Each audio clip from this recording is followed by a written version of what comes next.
So today I mentioned two handouts. Before I get into the presentation, just to kind of walk you through it. This is one class, you can cheat.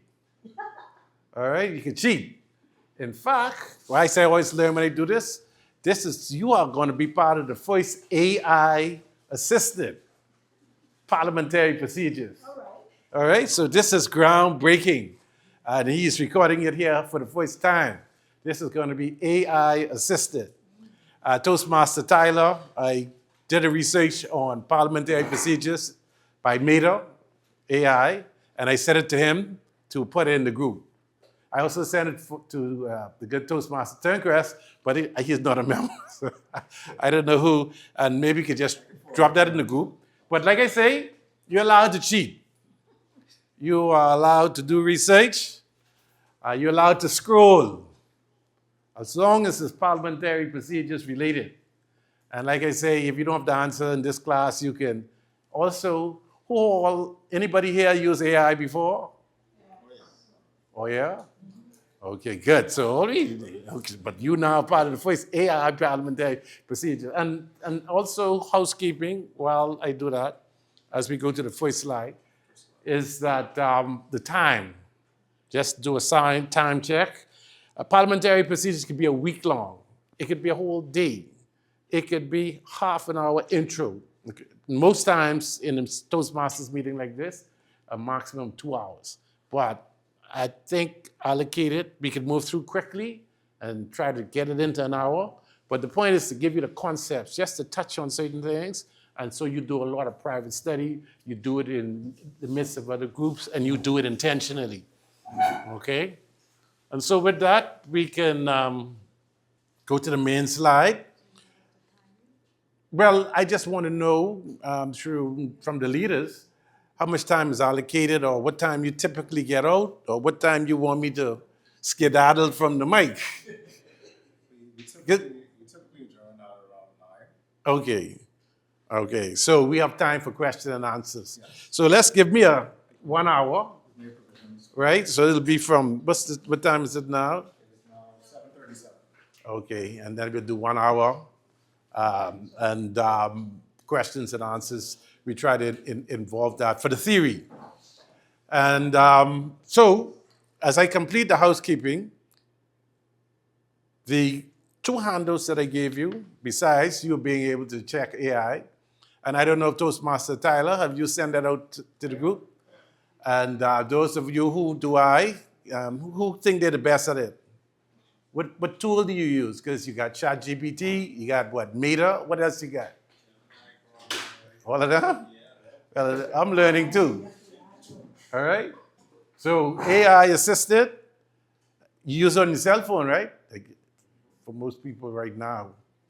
And so put in parliamentary procedures and you may get something, but I did it in mine and I sent it to Toastmaster Tyler, so we don't confuse the issue, because there's a lot of information. And this is why this intro course just touches on the fundamentals. And so I don't know, has that been shared in the group? It has some theory in it. And so I'm trying to cover some of the theory. And it's a lot, and I'll move fast, but you're allowed to interrupt me at any point in time. So the two handouts, one is just a flyer. It's really the presentation on 2 pages. It has 6 slides per page, but it goes across the page. And so if you're following along, the first page, it goes across and then down, and then you turn it over, it's the other slides on page 2. So if you can't see that, I am on the front page, Introduction, Parliamentary Procedure, and it has some of the organizations that I've been a part of. And that is important, so that you set the stage that parliamentary procedures can be used generally for groups and in a democratic environment, and I'm going to touch on that. You can scale it up. It could be informal or very formal. Parliamentary House of Assembly is very formal. Legislative bodies, much more formal. The US is less formal than Britain, which is even more formal, the originator of parliamentary procedures.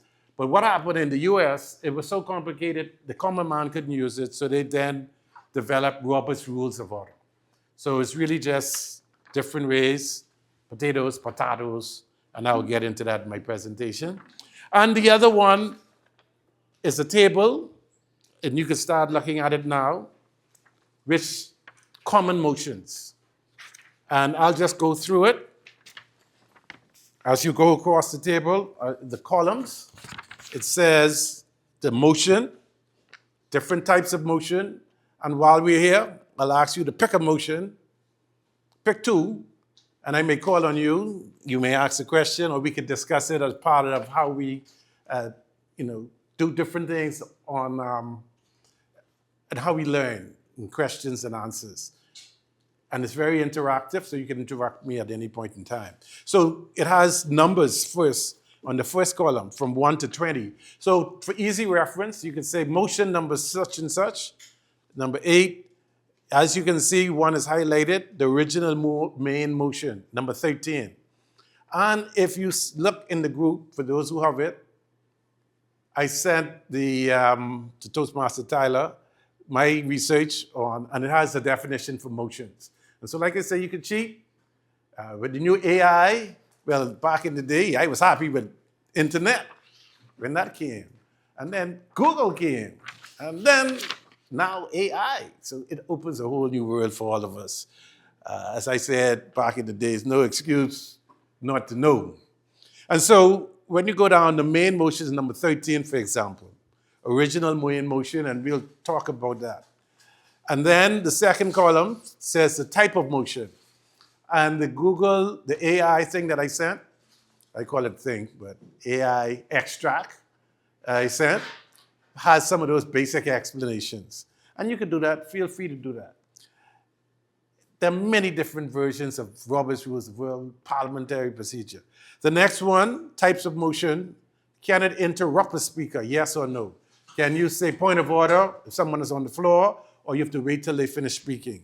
Then it requires a second. You're the only person, does it require a second? For a simple example, you wish to go to the restroom. Nobody needs to second that, because you have a right to go to the restroom. So as simple as that is. Now, if you want a more complicated motion, like change the meeting times, someone needs to second that, and then you have a discussion. And so you understand why the rules are how they are, because it's all about decency and in order and working in groups. The other thing is it amendable? Can someone say, no, she has called for this, but I recommend we do this? So, or we change the meeting time and the place. So they're basically amending your motion of what you put forward. And then the next one, is it debatable? Is it a straight up down vote, or the chairman rules on it? Those type of questions, and how you deal with groups, because you have a chairperson who facilitates the group. And then the final column is the purpose. So it's important. This is my basic tool. I learned this, inherited from Toastmaster Keith Major from 2014. And I still use this in the presentation I give it, because, like I said, parliamentary procedure, Robert Rules of Order. Parliamentary procedure go back to the establishment of Parliament in the US, in the UK. And then the American version was Robert's Rules of Order. So America is like, 200 plus years. But he was an engineer like myself, but a general in the army. And he realized that people couldn't use that complicated parliamentary procedure. So he distilled it down to simpler usage. But if you Google and you get all the books, it's still very, very complicated. But if you understand the fundamentals of it, it comes down to mother's wit and common sense. And you wouldn't trip up if you pull on mother's wit and common sense. And I think that's like anything in life, it carries you through. So that's generally an introduction. And I believe I'm ready to start scrolling. And I have my worthy assistant. Thank you very much, Mr. Colley. And so I talk a little bit the first slide. We're now on the second, what we'll cover. And I will reiterate, and some of the things I reiterate is for duplication. I'm moving at a fast pace, so if you wish to ask questions anytime, you can stop me. And so through introduction, just an introduction to parliamentary procedure. And like I said, this course, this intro could be You could be here all day, a week. You could do this for a month. It's a constant process. But for us and for basic meeting purposes, the Toastmasters program, it's an introduction. As you get more and more in making decisions, as you rise as a leader, as you become on the executive team, this is your tool, and you want to learn more and more aspects. But this is just an introduction to it on basic concepts. So I'm going to cover what is parliamentary procedure and why do we do it. I touched on it, but I'll continue to reemphasize it. What are the principles and what is the framework? I touched on some of that, but I'll repeat it again as we move forward, as I move through fairly quickly. Who are the participants? You're working in groups, so we will talk a little bit about that, and I touched on it, the leaders, committee chairs, you as the individual member. And of course, it happens in an environment of a meeting. And now we go to Zoom meetings, we go to AI, it's different ways to have meetings. Most times it used to be in person. And so how do we have effective meetings is very important to establish that. And then the fun part, parliamentary procedures in action. Thank you very much. We'll go to the next slide. And you can cheat for this. What is parliamentary procedure? You can read from mine, and everybody loves their own version. You could go to AI, you could go to Google. But do I have a volunteer? Or somebody who has their own version? All right. Parliamentary procedure is the body of rules, ethics, and customs governing meetings and other operations of clubs, organizations, legislative bodies, and other deliberative assemblies. It is part of the common law originating primarily in the practices of the House of Commons of the Parliament of the United Kingdom, from which it derives its name. All right, and so we have petition, order of the day. I'm a class setting, so you're all in school, right? Literally and figuratively. So parliamentary procedures is the body of rules, and some of it I have ethics and customs. Not everything in black and white. It's a body of rules, ethics, customs, and practices. Governing meetings, talking about groups, and other operations of clubs, organizations, and legislative bodies. And so effectively making decisions in group. It's part, and I talked about the history, and that was read out, the history of it. Common law originating from the UK. And next slide, what are the principles of it? We have a volunteer here.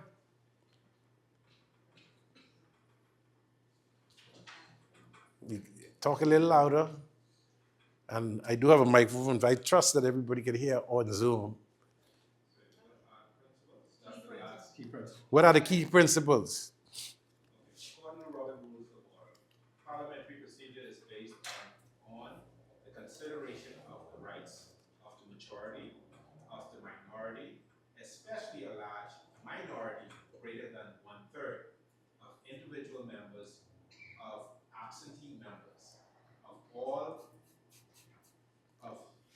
all these groups taken together. Yes, thank you very much. And so I'll repeat that again, because there is a lot, even for me, it's a good reminder for me. And so we talk about the history going back to common law, and now we talk about the US where Robert developed the Robert's Rules. So it's based on a number of fundamental principles in working with groups. The first one, consideration of the rights of the majority. You always hear that, majority rules, but you don't hear all the rest of it. And the rest of it is consider the rights of the majority, also of the minority. So while majority rules, you have to consider the rights of the minority as well. In the Bahamas, we have different types of minorities. Men are generally considered traditionally to be a majority in most countries through the historic. I'm not sure if that's still the status quo, but, and women are considered sometimes, depending on how you, historically. I don't think that's the case in the Bahamas, and that's another debate. But we have other minorities. We have immigrants from different countries and different types of minorities. Children are a minority because the majority are adults. So different types of groups. And that's the reality in a democracy in working in groups. You have different types of minorities, and you have to take them into account. You have handicapped people, right? All of these are minorities in society, in groups and institutions, and you have to take them into account, okay? And especially a large minority. And so you see in most countries, you have a large majority. You have women activists, women rights. You have LGBT rights. You have migrants. You have lobbyists from different minorities, especially if they are large. And that's important as mature persons and individuals that if we're in the majority, take that into account. If we're in the minority, we do have rights, okay? We take into account all of those subgroups. Then you have to take into the rights of individual members. Because like an example, somebody has the right to assemble or just not assemble. Someone has the right for physical needs, to go to the bathroom, to eat. You can't duck those rights as an individual. You have to take them into account. And then you have to take into account the people who are in the meeting and the people who are not in the meeting. Because the people who are not in the meeting, they still have rights if they're part of the organization that you are part of. So in the Toastmaster setting, some members may not be present, but that don't mean the rest of you should not consider them in your decision making. Sometimes you give them notice. We are going to be discussing this matter. It's a significant matter. Notice of those type of things. So absent members and all of these things individually and collectively. I mean, you understand why sometimes it becomes scary. And I always like to say, for me, my quote is 100 different ways to die. Anybody ever been in a group setting where you know they're doing something wrong, but the majority of the people say, this is what we're going to do? So what happens? That wrong thing becomes right. Because the majority say, okay, the majority rules, and now they're going to do this wrong thing, but you know it's wrong. All right? And those are the things you sometimes want to avoid, but when you're in a group, sometimes you can't avoid it. I mean, that's the reality of working in groups. The African proverb is that if you want to go fast, go alone. But if you want to go far, you have to go together. And so parliamentary procedure assists you in how you move together as a group, taking all those things. And so in that case, I call it 100 ways to die, because you were dealing with the truth, but you kind of died that day. Your thought died that day. You lost that battle because everybody else decided to do the wrong thing. So while you were right, you still end up being wrong because you couldn't convince your colleagues, or they're just evil people. And you got to find yourself another group to be in, or you work to change their thought of views. But some of the tools to do that is parliamentary procedure. And so my favorite is 100 different ways to die. Choose one. And that was after one of my favorite movies, and that's a Western, I believe, or reggae song. Either one of those, which came first. All right, 100 different ways to die. Choose one. And so, as I said, you have Google, internalize it. You have different ways to how you internalize and how you feel about it, and your description is unique to everybody. There's no one absolute way, because in assemblies, you have different types of groups. You have the church group, which is a part democratic, but you only have one leader, the Lord and Master. And so the Bible rules, and so it's not necessarily a democracy, but you should follow the teachings. And so it's different groups, and you have to adapt. And so for me, I'm on number 5, parliamentary procedure. Another way I say it is the leadership tool. Nothing happens unless you do something. We agree with that? Yes. You cannot do something unless you decide to do it. I'm just breaking it down in decision making.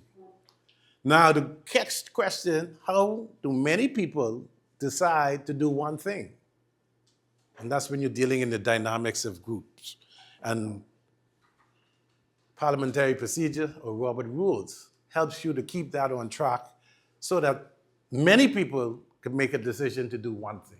Because generally, if you check your constitution and you assemble to achieve an action. In the Bahamas, we have people, in this Commonwealth of Islands. If you are a member of Toastmasters has this vision and mission, and everybody's supposed to achieve leadership and communication. If you're a part of a gang, they got their own set of rules and goals, okay? And so not necessarily they're gonna follow parliamentary procedures. And so I just make the point, liven it up a little, break the ice, get your minds thinking. And I say that before I go into the principles and the framework word. But my definite and good time to ask a question, and my simple thing is parliamentary procedure is a leadership tool in a democratic environment when you're working with people. If you go to Cuba, I used to say Fidel, but I think it's God bless the soul. I don't know if he's a believer, but I am. Once he give a directive, vote. I think China has a one government policy, one party policy.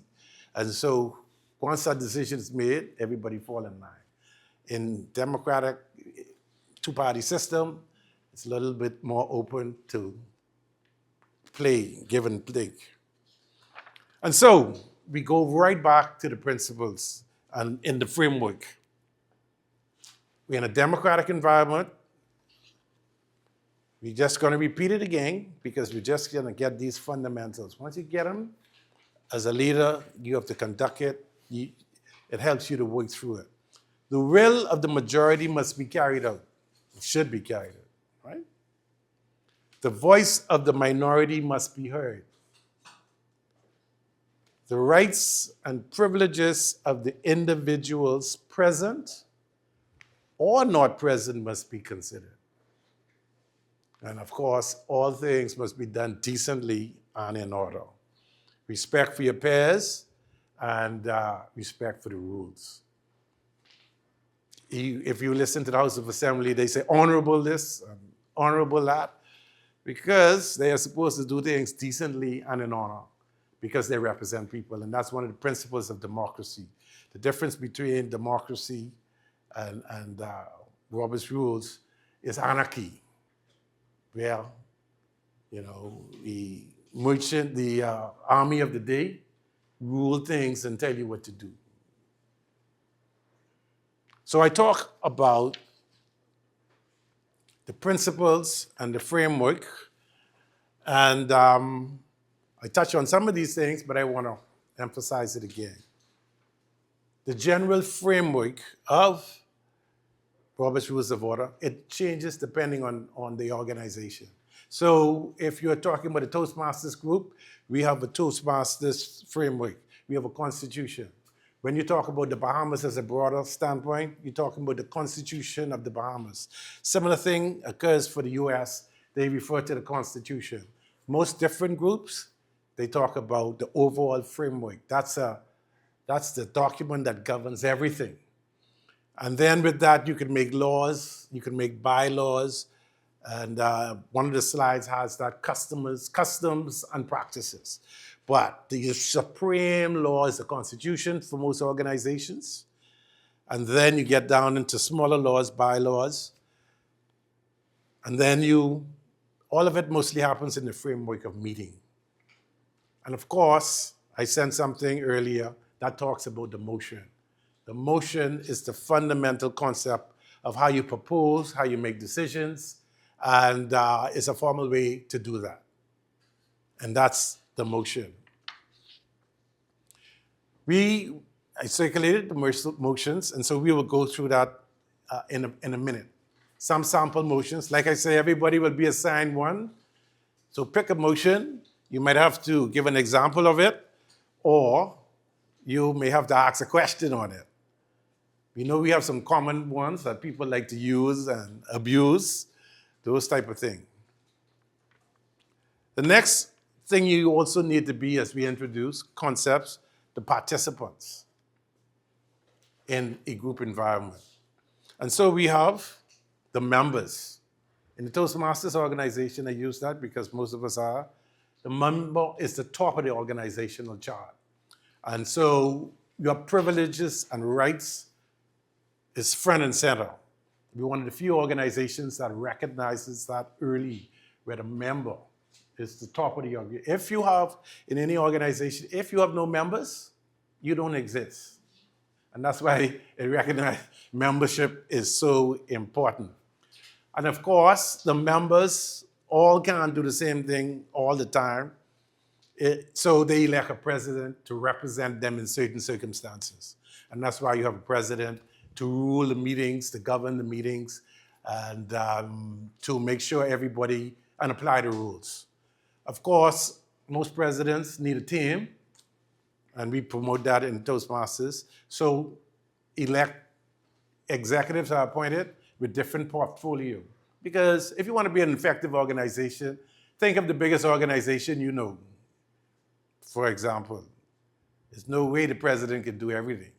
And so it trickles down. You have the president, you have the executives with responsibility for different things and divisions, finance, operations, human resources, for example, in a business. But in Toastmasters, we know EVP, VP of membership.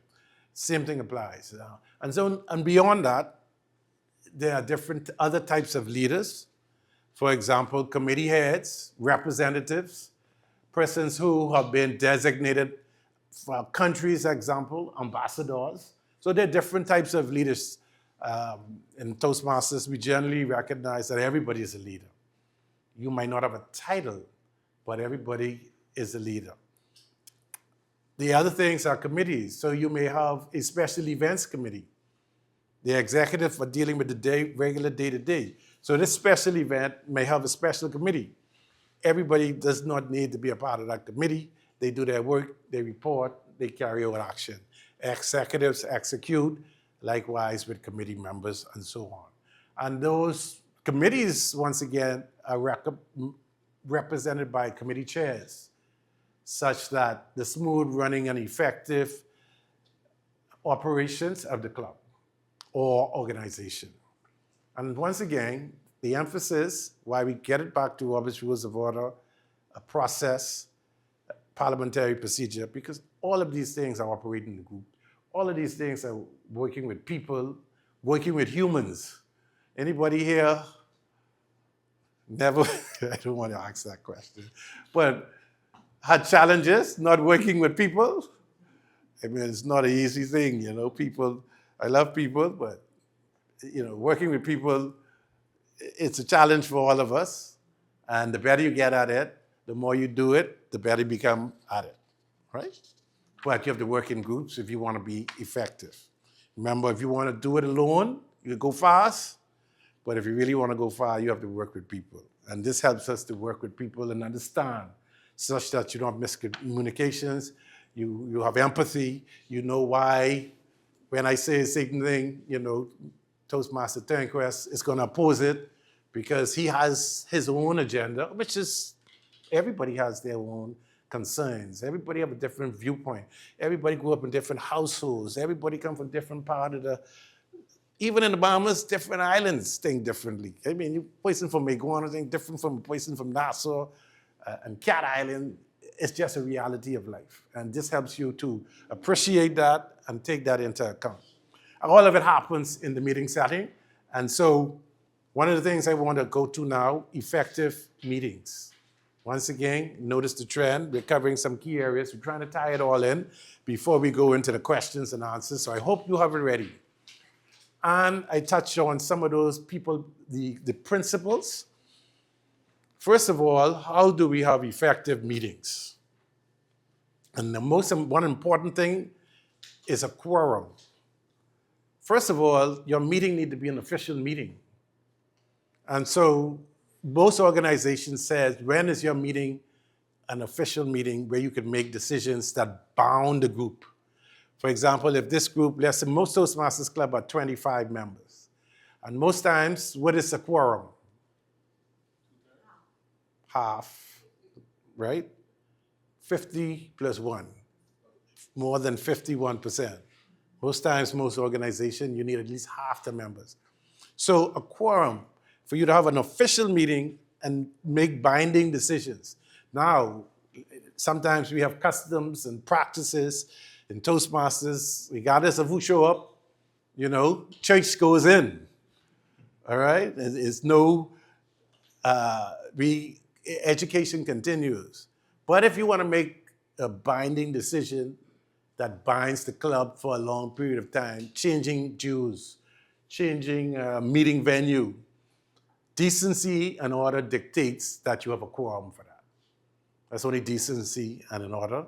And the quorum for most organizations is 50 plus 1.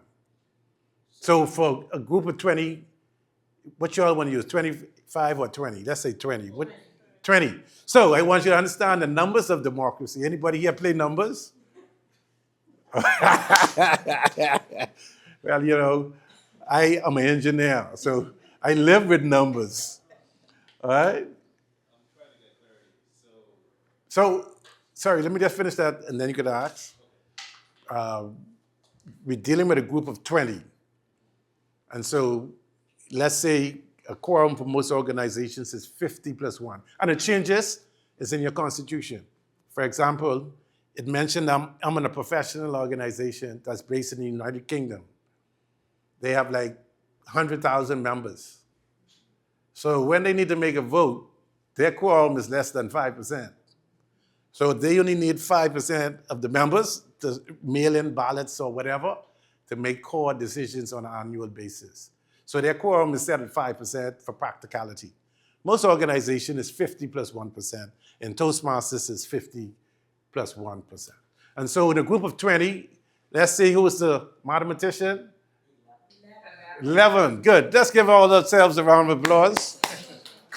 So for a group of 20, a quorum is 11. And so if you want to make binding decisions for the group, significant decisions, you should have at least 11 persons. We got that? To be an official meeting. It don't mean you can't congregate. Where church is gathered, you only need 2 or 3. But now if you want to change the location of the church, it's only decent that you involve a lot more people in that decision making because they'll be affected. But God will still be in the midst if the 3 people are praying. You understand? It changes in the circumstances. So don't use my words to try and be ungodly. Okay. And so it sets the qualifications in the quota. Everybody got that? So a group of 20 is 11. I want you to remember that number. Write that down. Other things for being in a group, and I just want to encourage, is an agenda. Decently in order dictates that you let people know. Sorry, question. Toastmaster Tenquest. Yes, I recognize that you indicated as 50 plus 1 for it to be an official meeting. Is that in terms of like a general meeting, in terms of updating and talking about, like Toastmasters in particular? Let's say, for instance, you have 20 members on board, and you're having a meeting tonight. Five members show up, but you don't have no important matters to discuss. You're only going through the program. How is that? That's what I'm saying. Is that and a meeting? right. Meeting? And it changes for different organizations. But the practice, for example, in Toastmasters, just like church, no matter show up, church goes in. Because we pray into God, and we ain't changing nothing. We ain't changing the Bible. And similar Toastmasters, education is the core. Leadership and development. So we're not changing that. And so you have your meetings. Now, if there's something you want to change, just decency and practice. What I'm saying is, let's not use it as an excuse and say, we can't meet today. There's only 4 people show up. Meet. And you can conduct yourself. But don't let them four go behind everybody back and try to say, now, us four meet, none of y'all show up. This what we doing moving forward. Boom, that's it. You understand? So another question, as you move to a different line. So you're talking about the executive, now you have 7.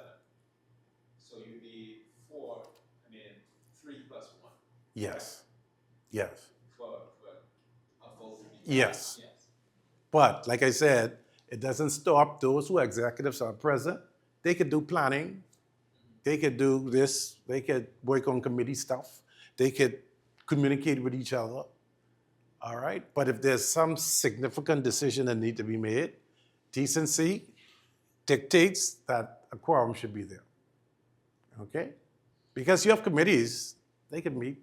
You have people being concerned together as a grouping and common interests.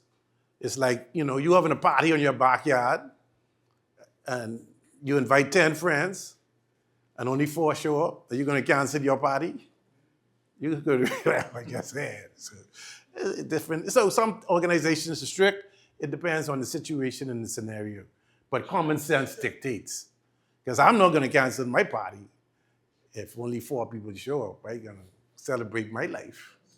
And if I come to pray for prayer meeting, I'm going to pray. I can't say I'm praying to my God because I'm just giving some different examples because it's not hard and fast. It's practice and convention, decency and order. Some organizations are very strict, like the House of Assembly, Parliament. Other organization is not as strict, but common sense in many cases dictate. And this, even when you was a ruler, when I say ruler, you're chairperson, you have to make decisions. And sometimes it just comes down to common sense and understanding the fundamentals of these motions. If you need to defer or seek a delay, and these motions are here, recommend that you send it to committee, recommend we not deal with this at this time, recommend we give notice to persons so that they would have sufficient time. But the key thing is, for an official meeting to have a quorum, that don't stop you from meeting.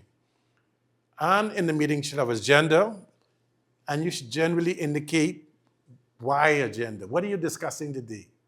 It's only decent for people to know, but people also like to know, okay, we have business meeting, especially for business meeting. We are going to be discussing meeting times. We're going to be discussing type of wear a standard. We're going to be looking at hosting a special event. We'll be discussing that. And so you have your preparation, your research to come to the meeting ready to vote. And that will indicate, sorry. With regard to what you're saying now, if there are only 5 people at the meeting, at the Toastmasters meeting, you can still have a business meeting. You don't make decisions or change the rules or anything, but you can still have a business meeting. And that's a very good question. Yes, is the short answer. But don't make no changes. Yeah. And theoretically, what is supposed to happen when you don't have a question at a later date and you take minutes and notes, those proceedings can be ratified at a later date to say, this was the recommendation that was supported on that date. We wish to ratify this decision when you have a quorum. Because what it'll be, you end up in a tux-in-a-turvy where you don't make no decision, don't do nothing. And that's what you don't want, paralysis of analysis. Sorry. Can you give an example of that scenario? Like where that could happen, where you could have a discussion on like on a particular item. Let's say, for instance, the treasurer bring forth a budget. Yeah, so for example, that should never be done without a quorum. You're talking about the club's money, the assets of the club. Okay? Now, if you want to talk about the ExCom, things that are not, as long as generally the matters are within the core values of the organization. Those things, you could proceed with that. In most clubs, someone giving a speech and giving an evaluation, that's not a problem. Giving club updates on what's happening, that's not a problem. Getting feedback from members on what they would like to do in the future, planning events. but you don't necessarily have to concretize it if you wish to have a quorum. And so, on one hand, you want to be decently in order. On the other hand, you don't want to be handicapped. And it's a delicate balance as leaders. And it's just judgment calls, and I say mothers with common sense. But as they say, sometimes common sense is. And so, people are meeting. You should have an agenda where the time and place, even if it's a simple one page, indicate where you're meeting. Typical things on the agenda is here. Discuss the participants, tell people what you want. People like to be a part of, a planned agenda. If something happened before, like the previous meeting, you want to document that, and if you have a quorum, you want to formally ratify the minutes. Those type of things. And the reason you take minutes so that you don't repeat the same thing over and over, provided you have a quorum, that this decision was made on such and such a date, the minutes are taken and documented. And so people don't keep coming back. And we're going to talk too when they want to rescind decision or appeal. You mentioned 2/3. So when a decision is made by a majority, if you want to change that, you now need 2/3, for example. And we'll deal with that when we go to the question and answer. And so minutes, corrections, matters arising, all these things that help the business proceed smoothly. Okay? And then a portion of it, because the executive typically plan the meeting or committees, are other business. As a member, you have the right to bring anything towards the meeting. And most things you want to bring for a decision or recommendation, members bring to the body, and that's in the form of a motion. And so this is done by a motion. You make a motion. Some require a second, some don't. And we'll go through that. For example, motion of privilege. You let the chair recognize you. For example, you wish to go to the restroom. You don't necessarily have to say what you have to do, but that's a bodily function. And typically you get the attention of the chair and privilege. It's also right to assemble and not to assemble. You, in a democracy, are not forced to be in any room. You're not in jail. So if you wish to leave, you can exercise your privilege. Of course, decency and respect. If you talk just now and then someone else talking, and then you just go and run, it's disrespectful. And so some of these things are more to respect people. If people don't have, you should wait until someone is finished talking and then motion of privilege. So we talk about other business, and the main thing we're going into now is the motion. So we covered the core part of what I wanted to cover, the background, the environment, and so we're getting ready to test you. And pick a motion, and then ask at this point to break it up. You've been hearing me, if you wish to ask questions, someone to talk about the motion. And this is a slide about the motion, and it's up.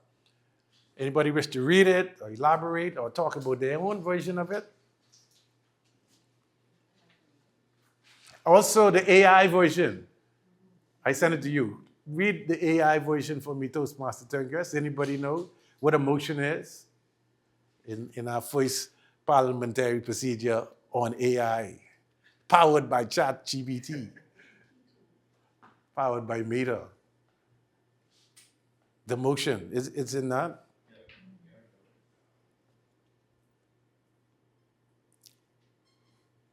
So, types of parliamentary motions. 1, main motion. This introduces a new item of business or proposal. 2, amendment. This modifies a pending motion. 3, substitute motion. This replaces a pending motion with a new one. 4, motion to adjourn. This ends the meeting or a session. 5, motion to table. This suspends consideration of a motion. Right. 6, motion to postpone. This delays consideration of a motion. 7, point of order. This raises. That's the favorite by everybody. That's my favorite, my favorite. This raises an objection to a procedural error. And let me just interrupt that right. Point of order is the favorite. Right, yeah. And let me tell you why. Everything must be done decently and in order. And if order isn't in play, the point of order, that's why let's get order back in play. Because as, honorable people, decency in order. So point of order, let's get back the meeting in order and move forward. Else we'll have anarchy, where we have people standing on the tables, people, all right, people rowing one another. And that's why you have a chairman to kind of manage all the things go through the chairperson of the meeting. Most times it ends up being the president, but the chairperson of a meeting chairs the meeting. And not all organizations, it is the president. Okay. Sorry, continue. I don't know. There's one more. That's number 8, appeal. This challenges a ruling made by the chair. Yes. You see? So all of these things, like Rossi says, so many different rules, but you understand how they tie into one another, and it's documented to assist you through the process. And once you master it, especially as a chair, you help to conduct effective meetings. And so it also now takes us to the chart of motions. And as we start to wrap up, and let me just close this one out. To go back, thank you for your AI intervention, those Master Turnquest. And the basic way it does, they introduce business, and it goes typically, Mr. Chairman, I move that we do such and such. And then typically it requires a second. Because you need at least, it's a group. It needs at least 2 persons most times. Unless it's something personal to you, it needs 2 persons to want to consider this. If you're the only crazy person, if I use Toastmasters, the major's word, and nobody else want to do this weird thing, let's go outside and jump in the wet water. Do I have a second? No. Nobody want to do that. Let's not waste the assembly's time debating that. And that's why the purpose of it is efficiency in operations. So nobody interested in that? Nobody else? But if 2 of you all want to do that, then we have a debate. All right, so you have the discussion, and then the vote is taken. And then it's different types of vote. You can check by voice. All in favor say aye. Some things are secret, especially elections. As I promised plenty people my vote, but then I don't want them to know. I changed that on election night. I'm not talking about me, I'm an honorable man. But sometimes people do that. All right, because situations change. And the candidates change. And so I always tell people, be careful, even when you pledge your vote. Nobody has my vote. Nobody have a blank check for me. Political parties, whatever. Friends, if you're doing Fale, I ain't but you won't doing Fale. I can make my decision. And, this comes to peer pressure. That's a different speech I'm delaying. All right? Show of hands and standing. Okay? But there's different ways, if the vote isn't going for you, that you can use these tools. And I'm going to get into, I like numbers, the numbers of democracy. For example, now, let's go down these numbers. We talk about, in a group of 20, how many you need for official meeting? 11. And so, of those 11, let's assume the 11 are present. Now you have an official meeting, and you have to take a vote. For a yes vote, most votes, how much you need? 6. So you need 50 plus 1 of the 11. So you need 6 people. You need 6 people being concerned together out of those 20 to make a core decision or support. And this is why canvassing is always important, because if you lock down them 6 in a group of 20, you only need, how much is a quorum? 11. So you need How much more people you need to get to the meeting? So you only need 6 to know you're sure vote. Mostly that's the executive sometimes. But they need to get a quorum to get it passed officially. So they need to get at least another 5 people out. But really, it's only 6 people in a group of 20 who really made that decision or needed to make that decision. It's good, and it's 2 sides of democracy in that people can abuse it. And you don't want to die today. You don't want to be the one being abused. So you want to understand the rules, you want to understand your rights, and you want to use the tools. Because then some people complain, don't like what they say in basketball, you don't like the game, don't hate the players, hate the game. And so if you understand the rule, that you could canvass people before you get to the meeting, you just got to make sure the meeting have a quorum. And you have your sure vote, and that's why the executives generally have the benefit of the doubt in many instances because they're ready, if they're working as a team. Now, if they're divided, right? That's just the reality of democracy and working with people. But if you want to go far, you have to work with people. So, who's ready now to practice? Any questions before we go into different practice and types? I think that's the theory covered. My only question is, how do you introduce a number of these in terms of real-life scenario situation? So I know you said, Mr. Chair, Madam Chair, Mr. President, I move, right? Or sometimes people say, I propose. Give me a real nice. For example, appeal. How do you present an appeal? No, we can get to that. Okay. This is just for you before you get to that. So give me an example of something you would want to make a decision on. You say real life. Okay, so the decision is that we all wear ties. Okay, great. Right, good point. Good. So number 13 is the main motion. That's what we're getting at. Different types, but the main one is to propose an action, right? And so your main motion, I move that Club Diversified Network speakers all wear ties during our formal meetings. Do we have a second? The chairman would call for a second. There's no second, motion is denied or not considered. In this case, because we didn't vote on it. But there's no second.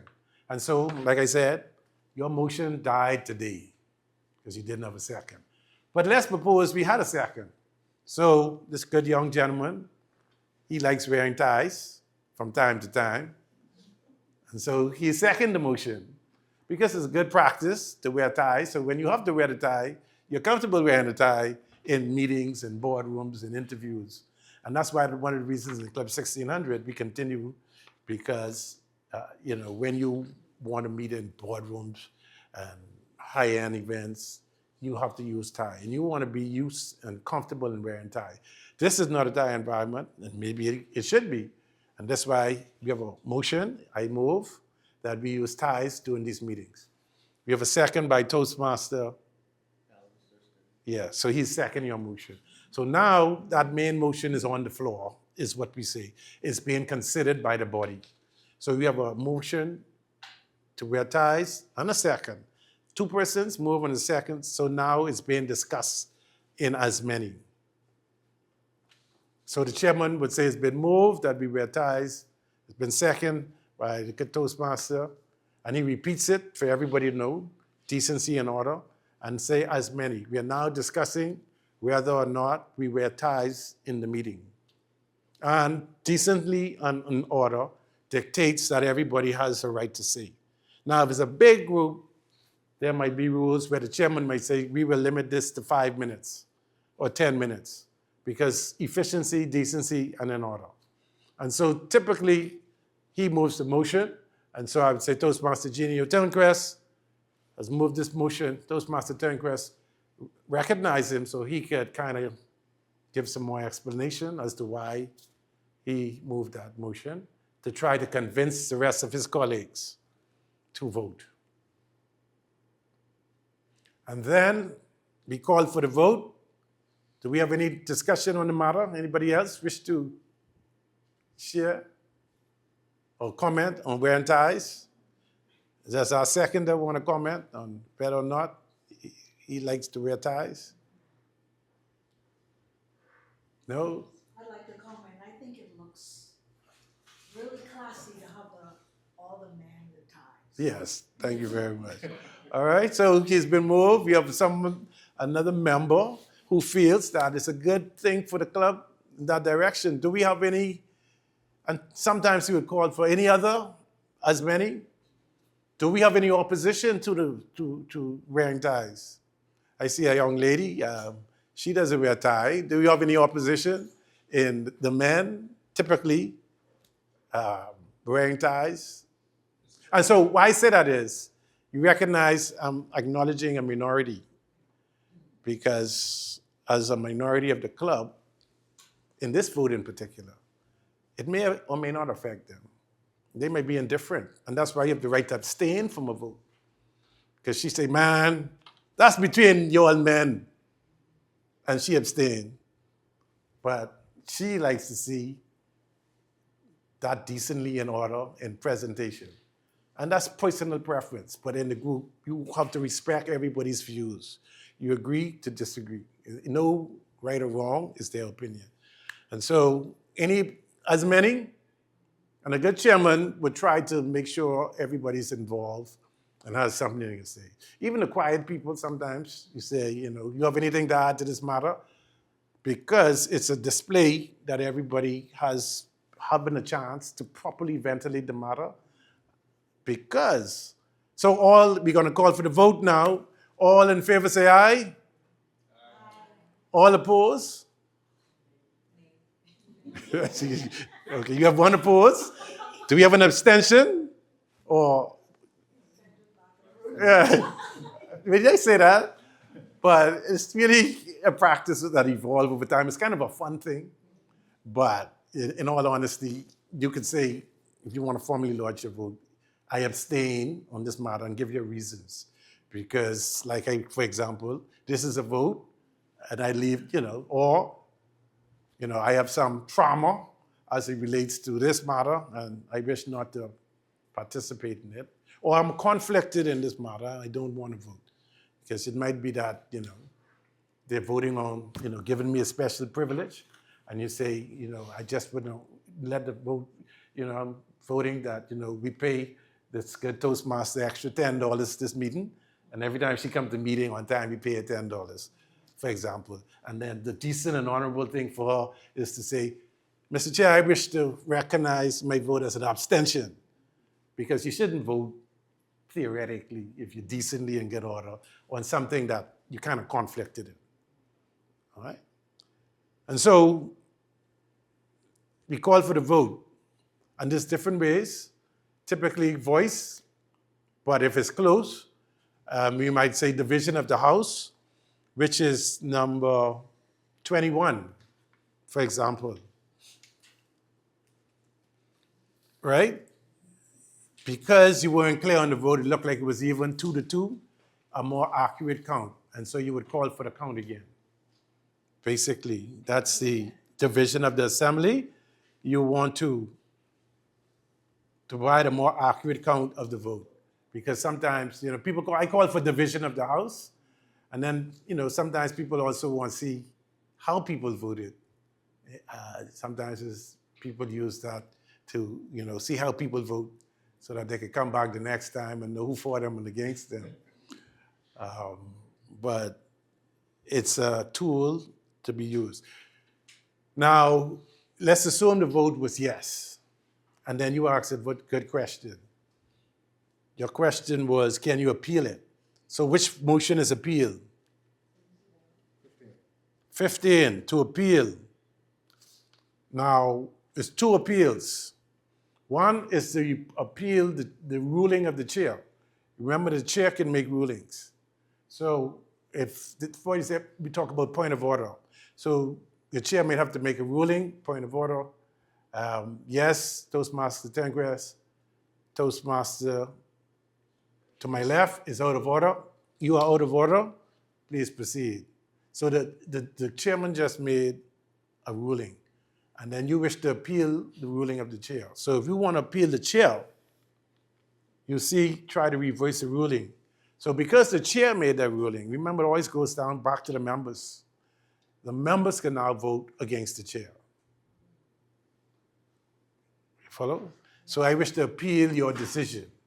We haven't used that a lot, but it can be used. So, Mr. Chair, And you the appeal your ruling? Yeah, I wish to appeal. I move a motion to appeal.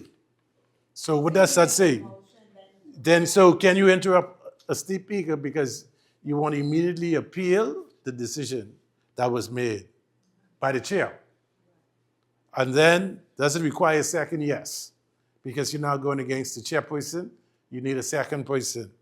Is it amendable? No. Asking for that second? Pardon? Would it be the chair asking for that second? He should, or he or she, yes. Decently and in order, you should be impartial.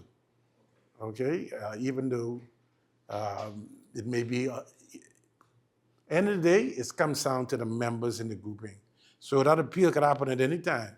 So because it's amendable, no, it's up or down. The chair rule, either in favor or no favor. So it's just an up or down. You don't need to amend it. Is it debatable? Yes. So everybody can give feedback to say why he was out of order, why the chair ruled this way, and I against the chair, or I support this. And then it's now to the body a vote of the majority. That's the appeal of the chair. Now I want you to see the numbers of democracy. Let's go to appeal a decision of the body. Which one that is?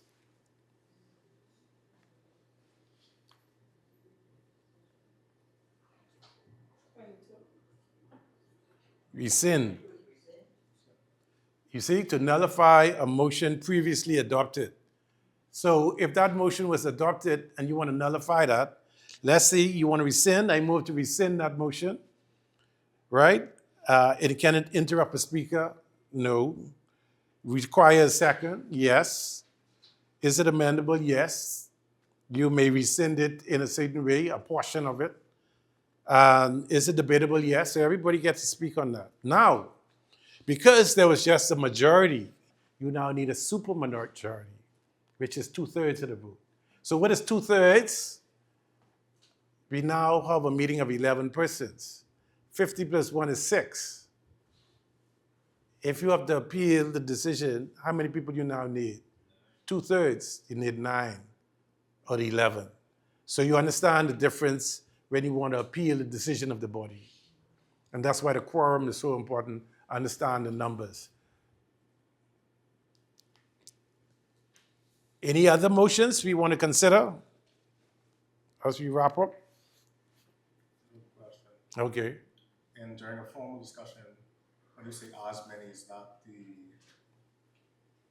the terminology used during a formal discussion of a motion? This typically was adopted in a club, but it can be restated in different ways. And and it's just even plain language. It's been moved by a member that we consider ties. We now have debate on this matter.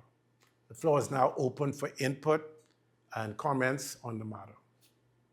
Or in typical clubs, they say as many, which basically means Whoever wants to. as many as wish. Exactly. See that? I like that. That's why I learn again. As many as wish to comment on this matter. And most of these things is shortened versions of longer sentences. So as many as, that's what it means. You see, I learned something again. You see that? As many who has wished to, and that's probably a better way to wish to comment on this matter, this is your opportunity to comment. As many as members, please comment. Yeah. So, all right. Because I feel like when you shorten it, a lot of the newer members Yes. and even some seasoned members could be disenfranchised with the whole process of what is actually happening. Yes. Because they don't understand this. So by the chair just being insular and just saying as many that Yeah. discussion mark, because person just observe after that. Right, and eventually they'll get it, but initially, yes, I agree with you. You have to make assumptions on what that means. Right. That's a good point. And any other motions? I think we kind of covered that. But like I said, it's different types. Fix the time to, for example, I just give some examples of the privilege motion. I mentioned one or two. You write to assembly, take a recess. You know, members want to take a break. We did that earlier today. You took a 5-minute break. You know, that's a privilege. And typically, decently, you don't interrupt a speaker, let them finish their train of thought, and then you require a second. You might say 5 minutes, 10 minutes, you can amend it, and then debatable no, and you just a majority. Majority rules, a simple thing. But it's a privilege. If you have a personal privilege, you don't need, you realize that's number 4. Interrupt the speaker, yes. Require a second, no. No second, no amendable, no debate. You exercising your right as a member to leave or not leave. You just have to do it in a respectable way. And then call for orders of the day, because order of the day, you have a right as a member to always know what's happening and what's being discussed, and that things are being done decently and in order at all points in time. That's a privilege. Even though you have the agenda, you still can go. Yeah, if you, for example, someone just came in, or they ain't paying attention, or they're going on the cell phone. Yeah, orders of the day, or you see people running on, like you say. And so it kind of reminds everybody, this should be on the agenda to bring you back. And that's human nature. If you let it run on, it can run on, and you have a long meeting talking about all kind of, yeah. And I was just about to mention that at the previous meeting, now we had 1600. Yeah. We were on other business for maybe 20 minutes, and somebody had asked for orders of the day to remind everybody that we had moved on from a particular topic. Exactly. You know, you have the people who want to bring the same thing up over and over and over.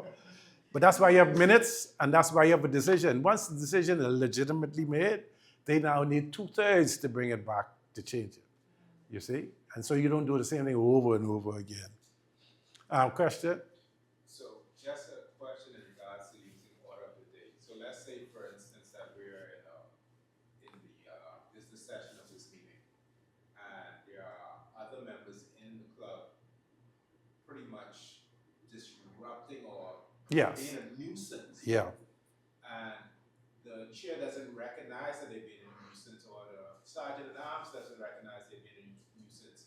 Can a Oh, yeah. member Oh, yeah. stand, Yeah.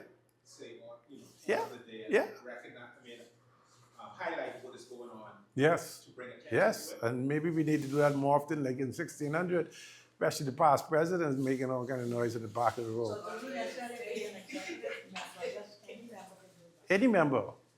Order of the day, like I say, that's your right.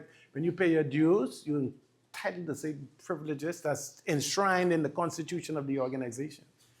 And so you're entitled to, those constitutional rights. And so those are privilege motion type of motion. Then you have the other ones, subsidiary motions, for example, to help conduct the business. And that's, you can Google those and AI those. And I wouldn't go into all of those. I'm still learning those more and more. But typically I say they relate to other motions. They're subservient to other motions. And then the other ones are incidental motions, because incidentally, okay? If you're not a fully paid member, then you have no rights. Is that true? Yes. So if you're using The short answer is yes. But in being decently and in order, we allow people certain courtesies. Not everybody, and so you try to balance it. Yeah, but theoretically, if they're not paid up, yeah, in according to the club deadlines, to be all the way paid up, but per quarter or the convention of the time. Or they give you a deadline, they give you until the end of the first quarter, those type of things. Because it's the privilege to be a member. It's a rich privilege if you want to be a part of this organization. And dues requires everybody to be equal in the same footing. And if you want to big up your chest, at least you should be a part of the group. But if you're not financial, you're not a part of the group. So you're just a visitor. Toastmasters, we say. You're a Ghostmaster. And so, and sometimes us Ghostmasters make the most noise. They say, that's why you, in 1600, we do it. They stand all the time and say, is this member financial? That's embarrassing. It is. But you can't, membership has its privileges. And those who are members, they pride in their members and they're entitled to the right. But if you don't have a membership, you can't have the privileges. You can't have it both ways. Can't be on the agenda either. Well, you could. You could be, it's, Give them a role anyhow. yeah, you get them apply for speaking because that's a core. You don't want to, deprive people, especially if you want a good slate of participants in the program, because they don't only benefit from the program, other people benefit. And so, so sometimes we thought, as the clubs get bigger, like 1,600, you got to be financial. But smaller clubs, I don't suggest that. You bring the people into the community, give them opportunity. Because we even take, sometimes it's a ministry, we take it to the community. And so we share in this opportunity for leadership and development and growth. And so persons shouldn't be denied that. If they're, that's my take on it.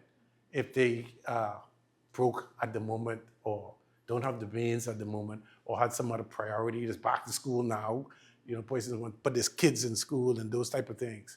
So we shouldn't, in my opinion, deny them access to education. And that's just a minority. Because I do this, I understand minorities.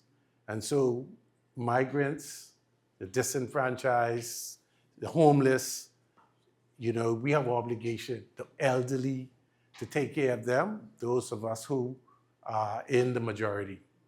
And so the same thing applies for the less fortunate, to assist them along the way. And so, education should never be denied. That's a universal human right. And so I don't deny people education. So I'm a waterman, access to water, we put water as best we can. Everybody have access to water because that's a fundamental human right as best they can. We put spigots and stuff like that. So it's just a discussion and it's mother's wit and common sense, So thank you. Privilege. Thank you. All right. So any other questions? I think we covered a lot of them, but they're there. Many more. You can see me after. You can Google it. You can AI it. You can meet her. What else you got? Huh?